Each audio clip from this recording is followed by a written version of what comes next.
Indian film ఇండస్ట్రీలో అత్యధిక remunerations ని అందుకుంటున్న సూపర్ స్టార్స్ లో రెబల్ స్టార్ ప్రభాస్ ముందు వరుసలో ఉంటారు. ఒక్కో సినిమాకు ఆయన 100 నుండి 150 కోట్ల రూపాయల రెమ్యునరేషన్ ని అందుకుంటున్నారు. ఆయన డేట్స్ ఇస్తే చాలు బ్లాంక్ చెక్ ఇవ్వడానికి ప్రతి నిర్మాత సిద్ధంగా ఉంటారు. అలాంటి సూపర్ స్టార్ కమర్షియల్ యాడ్స్ ప్రపంచంలోకి అడుగు పెడితే ఏ స్థాయిలో డబ్బులు సంపాదించగలడో ప్రత్యేకించి చెప్పనవసరం లేదు. కేవలం యాడ్స్ నుండి ఆయనకు ఏడాదికి 100 కోట్ల రూపాయల డబ్బులను సంపాదించొచ్చు. కేవలం 2-3 రోజుల కాల్ షీట్స్ ఇస్తే చాలు. తక్కువ శ్రమ ఎక్కువ డబ్బులు అయినప్పటికీ ప్రభాస్ కమర్షియల్ యాడ్స్ చేయడానికి అస్సలు మొగ్గు చూపించరు. డబ్బులు ఇస్తామంటే బెట్టింగ్ యాప్స్ ని కూడా ప్రమోట్ చేసే హీరోలు ఉన్న ఈ కాలంలో ఎంత డబ్బులు ఇచ్చినా యాడ్స్ చేయననే ప్రభాస్ లాంటోళ్ళు కూడా ఉండడం ఇండియన్ ఫిల్మ్ ఇండస్ట్రీ చేసుకున్న అదృష్టం. ఇటీవలే ప్రభాస్ ని ఒక ప్రముఖ ప్రొడక్ట్ కి సంబంధించిన యాజమాన్యం కలిసి 3 రోజుల డేట్స్ ఇస్తే చాలు 25 కోట్ల రూపాయల రెమ్యునరేషన్ ఇస్తామని ఆఫర్ చేశారట.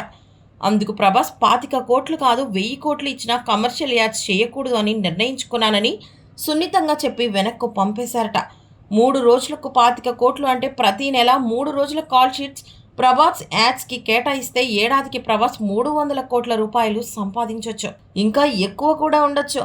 కానీ ఆయన అలాంటివేమీ చేయడం లేదు. ఇలాంటి హీరోలు దేశంలో ఎంతమంది ఉంటారు చెప్పండి. గతంలో పవన్ కళ్యాణ్ కూడా ఇలాంటి నిర్ణయమే తీసుకున్నారు. అప్పట్లో Pawan Kalyan Pepsi cool drink యాడ్కి బ్రాండ్ అంబాసిడర్గా వ్యవహరించేవారు.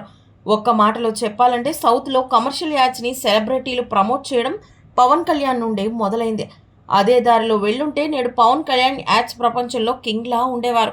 కానీ ఎప్పుడైతే పెప్సీ కూల్ డ్రింక్లో విషం ఉందని ప్రచారం జరిగిందో అప్పటి నుండి పవన్ కళ్యాణ్ కమర్షియల్ యాడ్స్ చేయడమే పూర్తిగా మానేశారు. ఇప్పుడు ప్రభాస్ కూడా అదే దారిలో పయనిస్తున్నారు. ఇతర హీరోలు కూడా అదే దారిలో వెళ్ళమని చెప్పడం కరెక్ట్ కాదు, కానీ కనీసం బెట్టింగ్ యాప్స్ ని ప్రమోట్ చేసే విషయంలో దూరంగా ఉండండి అంటూ నెటిజన్స్ కామెంట్స్ చేస్తున్నారు. రీసెంట్ గా ఈ బెట్టింగ్ యాప్స్ ప్రమోషన్స్ పై పోలీసులు ఉక్కుపాదం మోపిన విషయం తెలిసిందే.